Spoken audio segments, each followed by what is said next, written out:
Good evening. I'd like to call this first meeting of August, the first meeting of Daviess County Fiscal Court to order. And if you would, Commissioner Castlen, would you lead us in the prayer and a pledge? Be glad to. If you're able to stand, please bow your head and pray with me. God in heaven, as we come before you today to serve our community, and as school has started back in session, we thank you for the opportunity of an education for our children.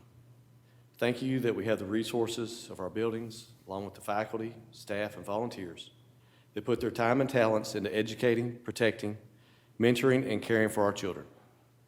We ask that you be with all educators and leaders to guide them while performing the service you have called them to. Please be with these children to keep them safe and to have what they need to help them learn. Please open their hearts and minds with the knowledge they receive to lead our community and our nation to do what is right and just in your eyes. In your name we pray. Amen. Amen.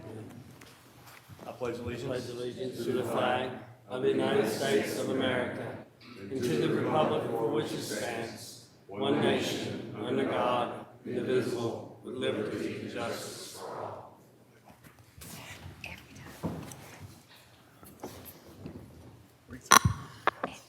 Thank you, Commissioner Castlen.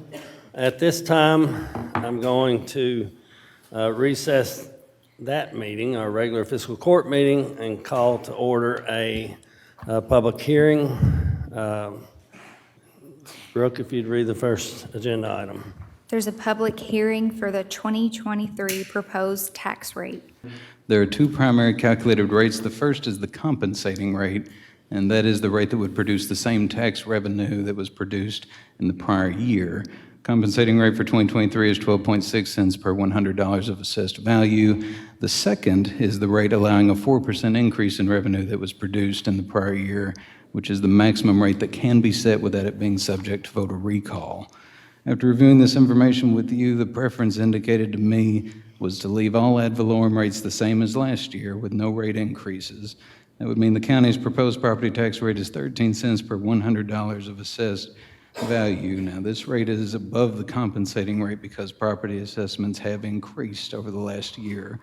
Because the proposed rate is higher than the compensating rate, we must hold this public hearing per KRS 68.245 to take any public comments on the proposed rate. I would like to highlight that taking a rate above that of the compensating rate is one of the few ways a taxing district or municipality can guard against inflation, since the compensating rate results in the same dollar amount as the prior year.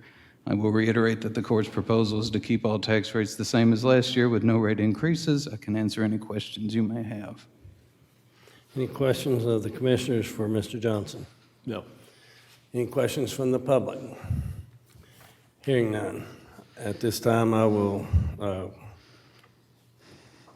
declare the public hearing is over, and we will return to our regular meeting. Brooke? 1, consideration for presentation, proclaim Theater Workshop of Owensboro Day. Thank you. So I have a proclamation from the Office of the County Judge Executive. Whereas in September 1955, Lawrence Hager brought together fellow theater enthusiasts Walter Lazenby and Maxine Compton, and the group evolved into Little Theater of Owensboro. And whereas Theater Workshop, Inc. was officially incorporated on November 30, 1955, and whereas its first play, The Man Who Came to Dinner, debuted on December 1, 1955 at Eastern Junior High School. And whereas after disbanding in 1959, members of the group reunited for the Festival of Arts in 1967. And whereas the company reformed as Theater Workshop of Owensboro in 1968, and whereas plays were held in high school auditoriums, the Rudd Hotel basement, the National Guard Armory, until the old Trinity Center became its permanent home in 1972. And whereas Theater Workshop expanded in 2011 with the purchase of the Empress Theater. And whereas the 60th season of plays presented by Theater Workshop of Owensboro will open with a production of Night Mother on September 8th, 2023. Now therefore, I, Charlie Castlen, Daviess County Judge Executive, do hereby proclaim September 8, 2023 as Theater Workshop of Owensboro Day in Daviess County, Kentucky. Presented this 10th day of August, 2023 in Daviess County. And Todd, if you'd come forward.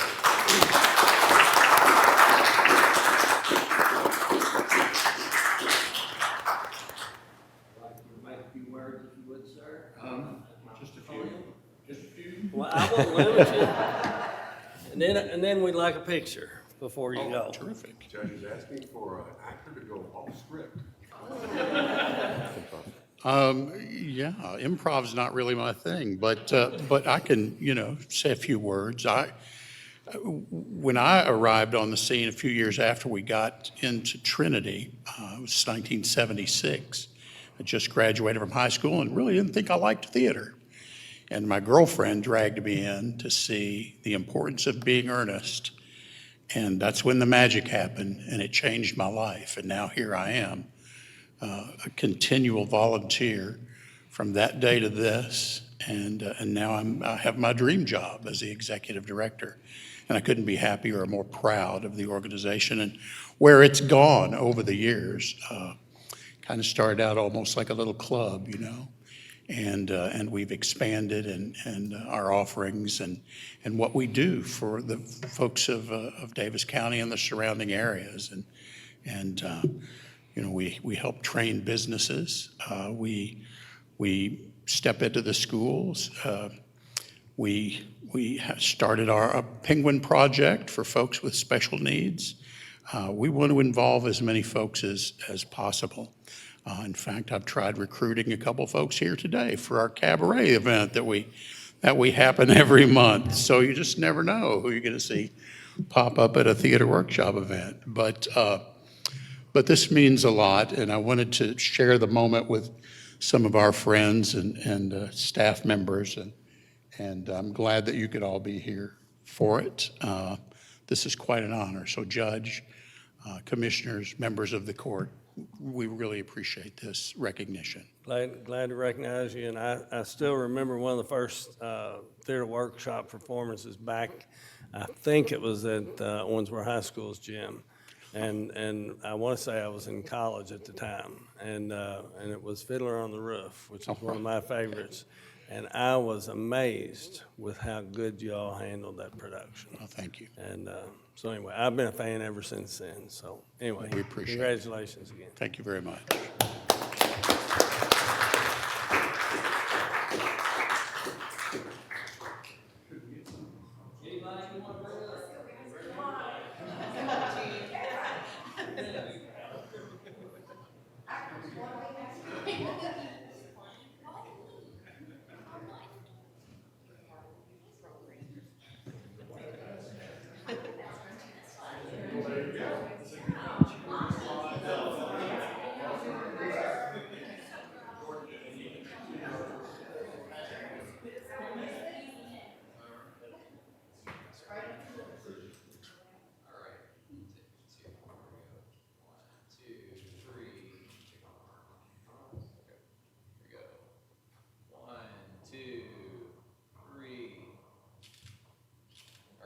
Thank you so much.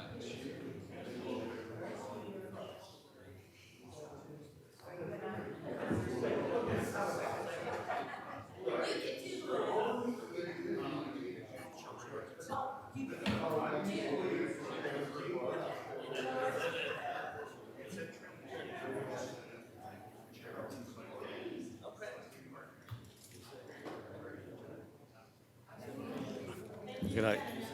Hapes, we're going to let you know you might want to go ahead and go. This is your time.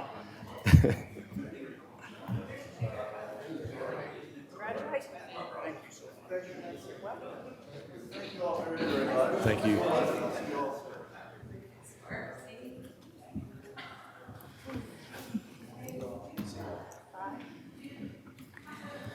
So I'm just curious, he said a couple members.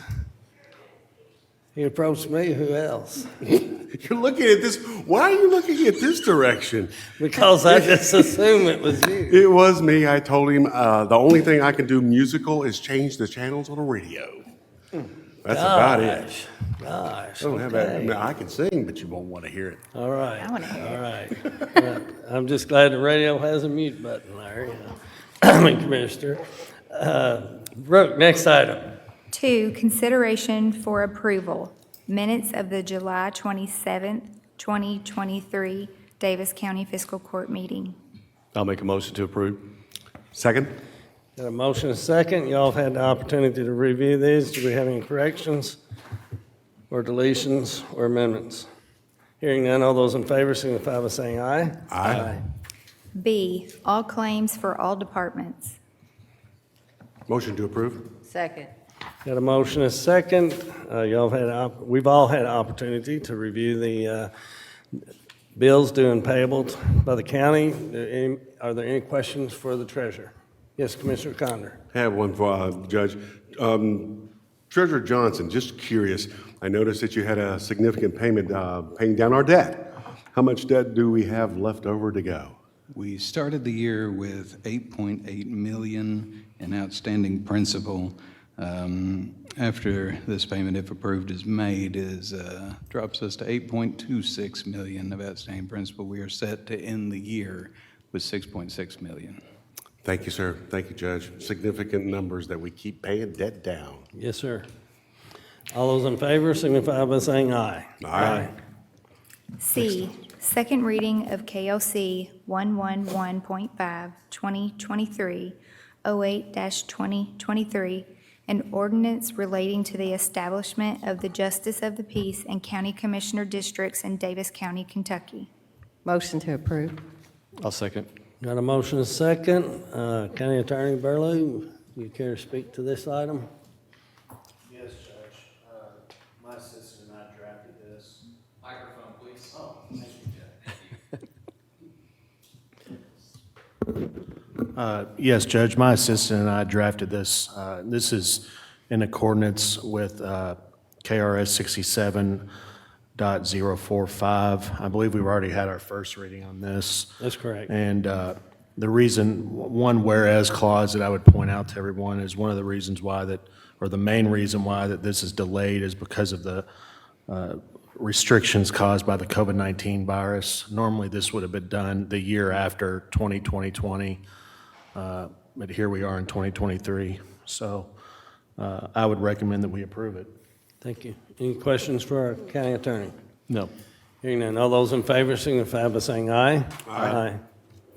D, Resolution 22, 2023, an agreement regarding rural secondary flex program funds, Graves Lane, Hayden Bridge Road, Sawmill Road, and Stillhouse Road. Motion to approve? Got a motion and a second. Mr. Brasher, you want to speak to this item? I can. This is an annual resolution and agreement with the Kentucky Transportation Cabinet. It's in regards to what is referred to as flex funds. This was taken into consideration when we budgeted for asphalt resurfacing this year, this fiscal year. I would recommend approval. Any questions for our Nope. county engineer? Hearing none, all those in favor signify by saying aye. Aye. E, Green River District Health Department's resolution establishing 2023 tax rates. I'll make a motion to approve. Second? Got a motion and a second. Mr. Johnson. Yes, Judge. Per KRS 212.755, Section 3, Fiscal Court must approve any proposed special ad valorem public health tax rates in order for those rates to be levied. This is accomplished by the Davis County Board of Health, otherwise known as the Davis County Public Health Taxing District, submitting a resolution to the court with their desired rates per the statute. The resolution requests that their tax rate be kept at 4 cents per $100 of assessed value for real property, personal property, and motor vehicles. This has been the district's tax rate since 2017, and I see no particular issues with the rate remaining the same. Thank you. Any questions for Mr. Johnson? No. Hearing none, all those in favor signify by saying aye. Aye. F, hire Kaya Severs as part-time animal control attendant effective August 7th of 2023. Motion to approve. I'll second. Got a motion and a second. I want to welcome Kaya to our team at Davis County Fiscal Court, and Hope all goes well. Any questions or any comments? No. Hearing none, all those in favor signify by saying aye. Aye. G, hire Catherine Lawless as part-time animal control attendant effective August 17th of 2023. Motion to approve. I'll second. Again, got a motion and a second, and I want to welcome Catherine to our team and wish her success in her tenure with us. All those in favor signify by saying aye. Aye. H, hire Logan Willis as seasonal park attendant effective August 11th of 2023. Motion to approve. I'll second. Got a motion and a second. Again, want to welcome Logan to our team and wish him well. All those in favor signify by saying aye. Aye. I, promote Jerome Hernandez to heavy equipment operator effective August 11th of 2023. I'll make a motion to approve. Second. Got a motion and a second, and again, welcome to Jerome. This is a promotion, isn't it, Mark? And I want to congratulate him on his promotion and wish him well, and thank him for staying with us on our team. All those in favor signify by saying aye. Aye. J, award RFQ number 2324-05, tree removal project with the road department. Motion to approve. Second. Got a motion and a second. Mr. Johnson. This request for quote is to remove 4 trees along county right-of-ways for the Daviess County Road Department. The trees identified require specialized expertise and equipment outside of the county's inventory for safe removal. We received a single responsive quote from the Halter Group in the amount of $11,163.34. Other companies contacted submitted a no-quote response due to current workloads. The Halter Group is a vendor that is utilized by Kenergy. This is a budgeted expense, and there were no exceptions to our specifications. It should be noted that Public Works Management believes this amount to be reasonable based on past projects. I would recommend approval. Any questions or comments by the commissioners? No. Hearing none, all those in favor signify by saying aye. Aye. K, award bid number 2324-16, one new Fizzo Control Life Pack 15 unit for fire rescue. Motion to approve. I'll second it. Got a motion and a second. Mr. Johnson. This bid is for a replacement monitor defibrillator system for the Daviess County Fire Department. We received 2 bids and recommend the best evaluated bids submitted by Stryker Corporation for the new Physio Control Life Pack 15 unit in the amount of $42,059.06. Fire Department management is not recommending the low bid since the unit is refurbished with a reduced warranty and a third-party recertification. The exceptions of the recommendation have been ruled as minor, as they are red line alterations to our bid contract to form-fit it to their corporate policies, their company terminology. Legal and myself have reviewed them and believe they produce no risk to the county. It should be noted that we have purchased LifePack units from Stryker for years with no issues. They are a known vendor.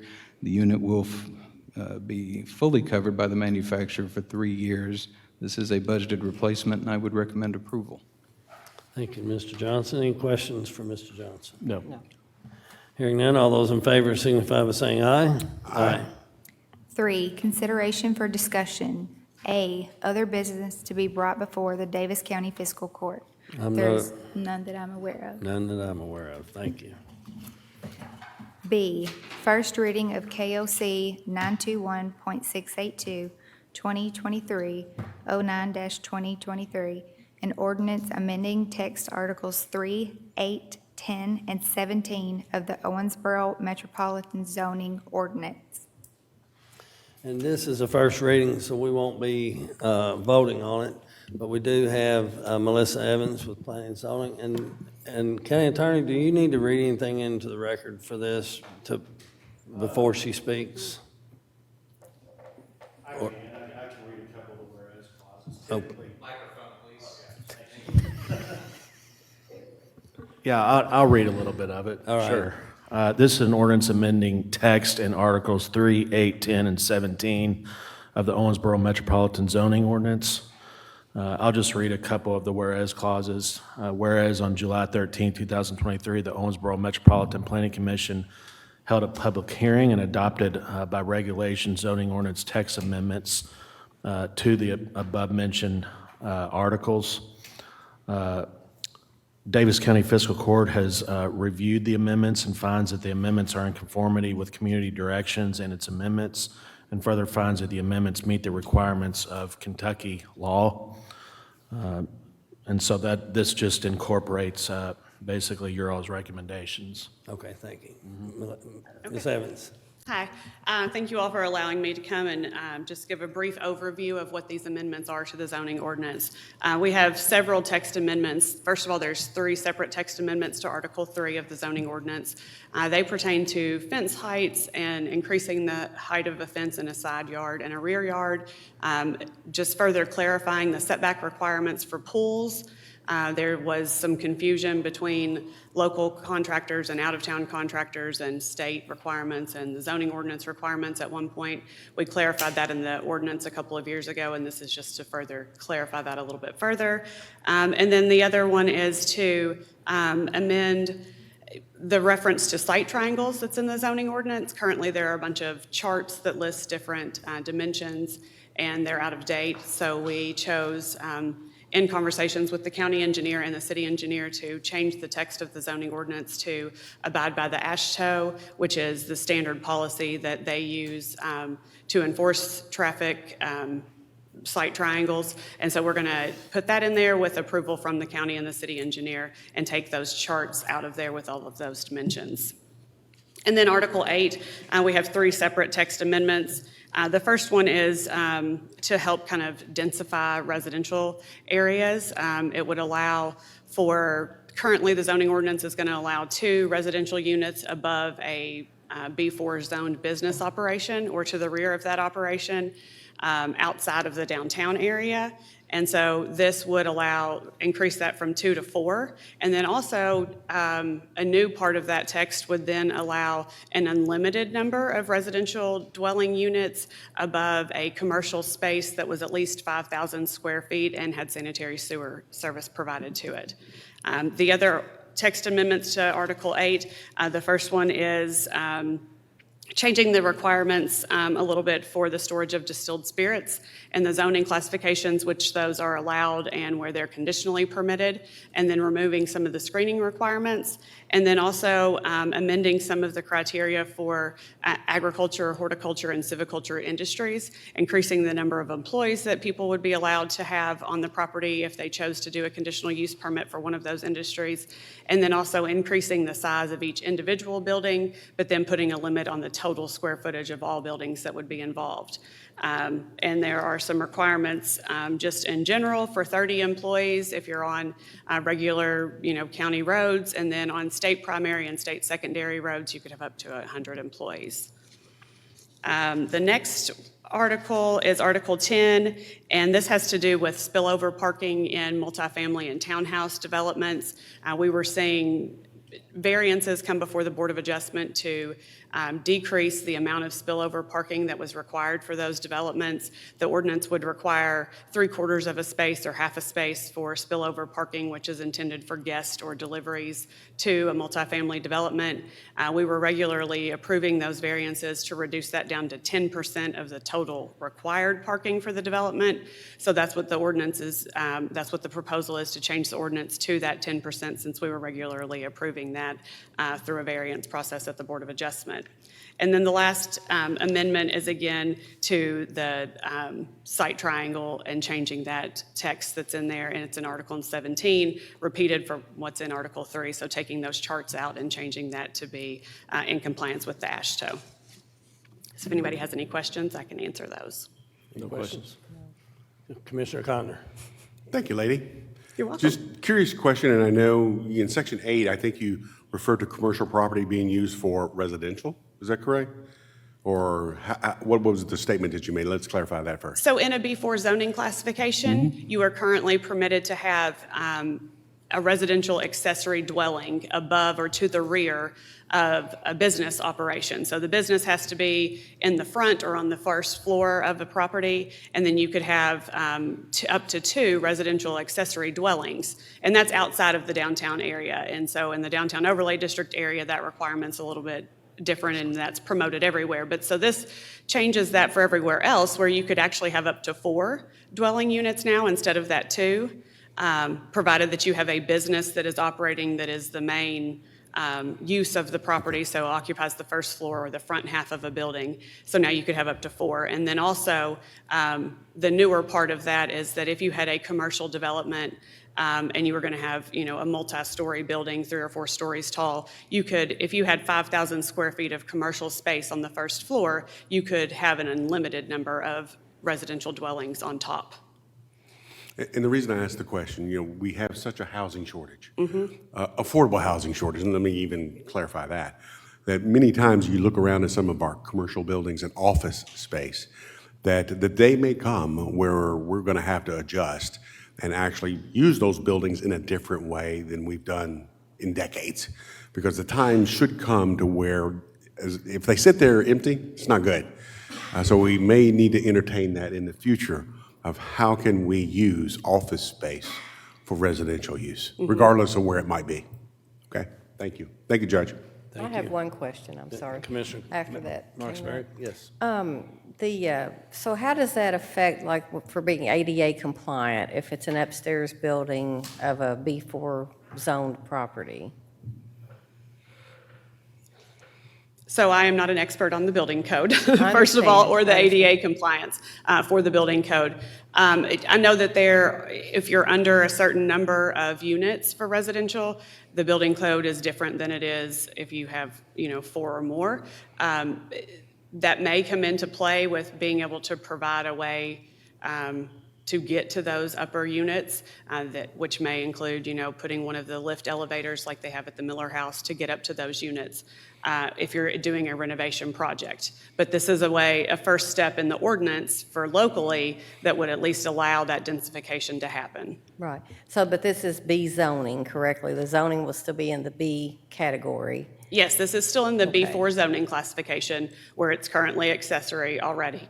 Already, and you have 2 units. We're just going to increase that to 4, and then the other part of that is that larger space. So will we hear from you all about that, how that would work as far as, because if it's residential, you mentioned it's one thing, and of course, if it's business zoning, it's different, and it's a little stricter, I think, for like ADA compliance and things.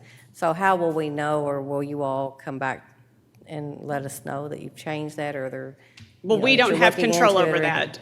So who would, just the They're building? code enforcement, Right, I get that. okay. Well, so the building code is adopted and enforced at a state level, or adopted at a state level and handed to us locally to enforce. We don't have any control over changing the building code, and ADA compliance is a national standard, and we don't have any control to change it either. So whatever those requirements are, they're going to be, they're not going to be changed. We don't have any control to change those. This just changes our local policies. Okay, it's just like now it's a mixed use because it's Right. also, it's commercial, but it's also residential. Okay, thank you. You're welcome. Anyone else? No, not for me. Hearing none, next item. Thank you. Thank you. C, first reading of KLC A.105, 2023, 10-2023, an ordinance relating to the adoption of the 2023 Daviess County tax rates. This is a first reading, so we don't vote. Mr. Johnson. Yes, Judge. As we discussed in the public hearing, I have reviewed the 2023 tax assessment information from the Department for Local Government and resultant calculated rates with each of you. The preference indicated to me was to leave all of the ad valorem rates the same as last year with no rate increases. After examining the county's current financial position and projecting the county's financial position over the next few years, keeping the rates the same would generate sufficient revenue to manage the fiscal year 23-24 budget with no apparent negative impact to future fiscal years. I've prepared the tax ordinance with all rates the same as the prior year, which are real property at 13 cents per $100 of value, tangible personal property at 13.84 cents per $100 of value, and motor vehicles and watercraft at 17 cents per $100 of value.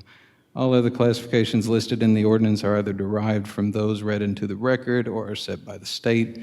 This is the first reading. Thank you, Mr. Johnson. Any questions for Mr. Johnson? No. Hearing none, no vote on this. Next item, Drew. D, public comments. This is the part of the meeting where if anyone in the public wishes to speak to any item, that's not on the agenda, come to the microphone, identify yourself, and say your piece. Have no takers this evening. Next item. E, comments by Daviess County Fiscal Court. Let's see here. Commissioner Castlen. I have none. Commissioner Marksberry. I would just like to go down memory lane for a moment and say that I am saddened by the closing of Town Square Mall, even though this is a sign of the times with so many of us shopping online now with Amazon, et cetera. I was there on opening day, March 1st, I believe, 1978, and two of our citizens, David Baker and Terrell Ham, were both managers at Levinson's Men's Shop, in which I was a cashier. So I have a lot of great memories from that, and just wanted to, say it was a fun place to work, and it was a great thing for Owensboro at the time. On a lighter note, though, I am so grateful to Commissioner Castlen and our Sheriff's Department for not towing my car today when I accidentally parked in the spot designated for Commissioner Castlen. And I am grateful that I did not call the sheriff to report my car stolen when I came out and I noticed it wasn't in my spot. So thank you, Sherry, for pointing that out for my undeniable signs of aging. And lastly, I want to thank my dear husband for hanging pictures and mirrors for days this week. Even after his arm was hurt by one of our horses, he is truly a gift. Thank you. You're welcome. Commissioner Condor. I'm just glad Jim Hendricks wasn't here today. He'd probably had it towed pretty quick, and Jerry would have that would have been fun. It would have been a case. Sherry saved me. Oh, wow. Just a couple things. Number one, today is Rosemary and I's wedding anniversary, 21 years plus that she has put up with me, taking care of me. Yes, it's a great day. And then the second thing, everyone, of course, as Commissioner Castlen put in his prayer, everyone's back to school. Be careful out there. Buses, when they stop, just take a little bit of time, slow down, make sure that our children are taken care of in the best way possible. And since we have Josh is out there with Owensboro Times, tell your parents happy anniversary today also. Thank you, Judge. You're welcome. So first of all, to your history lesson on the mall, I too worked in the mall for a brief time, and so I had good memories of the mall, and was saddened to see that as well. The only thing I want to mention is since we've taken office back in January, I know a number of us, if not all four of us, have received complaints from citizens about trash on the roads, and so we've made a decision to, starting today, we have some big yellow stickers on our the trailers that go between the transfer station and the landfill that simply say, I think they say trash flying, ?